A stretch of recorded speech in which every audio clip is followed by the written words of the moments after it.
જૂનાગઢમાં મહાનગરપાલિકાના સફાઈ કામદારોને વિવિધ મુદ્દે રેલી કાઢી મનપા કમિશનરને આવેદનપત્ર પાઠવ્યું હતું। રોજમદારોને કાયમી કરવા સખી મંડળની બહેનોને પૂરતો પગાર અને આઉટસોર્સિંગ બંધ કરવા માંગ કરવામાં આવી છે। જો યોગ્ય નિરાકરણ નહીં આવે તો સફાઈ કામદારો 28મીથી માસ સીએલ પર ઉતરશે અને 2 જૂનથી સફાઈ કામગીરી બંધ કરશે તેવી ચીમકી ઉચ્ચારવામાં આવી છે।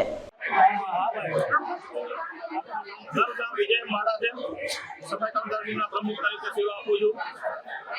सफाई कामदार जूनागढ़ महानगरपालिका में कायमी कर्मचारी रोजगार सखी मंडल बेनो कॉन्ट्राक्ट में काम करता कर्मचारीओ डोर टू डोर में काम करता कर्मचारीओ त्रण प्रश्न माटे आज अमे रेली काढी थी। रेली ની અંદર અમારા પ્રશ્ન રજૂ કર્યા છે। કાયમી કર્મચારીના વારંવારોને નોકરી આપવા નિયમો મંજૂર થાય। सखी मंडल ની બેનો કોન્ટ્રાક્ટ માં કામ કરે છે એ બધા કર્મચારી ડોર ટુ ડોર માં કામ કરે છે બધા કર્મચારીનો કોન્ટ્રાક્ટ રદ કરી અને ફિક્સ માં લેવામાં આવે આઉટસોર્સિંગ સદંતર બંધ કરવામાં આવે એવી અમે રજૂઆત કરી છે।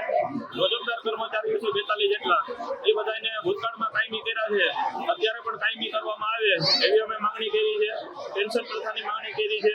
અનેક અમારા 12 મુદ્દાઓ લઈ અને અમે માન્ય કમિશનર સાહેબને રજૂઆત કરી છે। કમિશનર સાહેબ તરફથી અમને આશ્વાસન આપવામાં આવ્યું છે કે 1-2 દિવસની અંદર ફરીથી આગેવાનો સાથે મીટિંગ લઈ અને યોગ્ય નિર્ણય કરવામાં આવશે। અમે આશ્વસ્ત છીએ કે અમારા પ્રશ્ન વહેલા નિરાકરણ આવશે અને અમને વિશ્વાસ છે।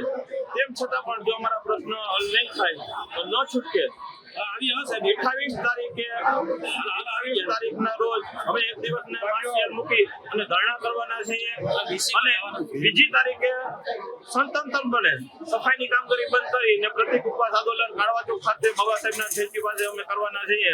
અમારો પ્રશ્ન જ્યાં સુધી હલ નહીં થાય ત્યાં સુધી અમારું આંદોલન ચાલુ રહેશે। બીજી તારીખે અમે સંપૂર્ણ હડતાલનો કાર્યક્રમ કરવાના છીએ।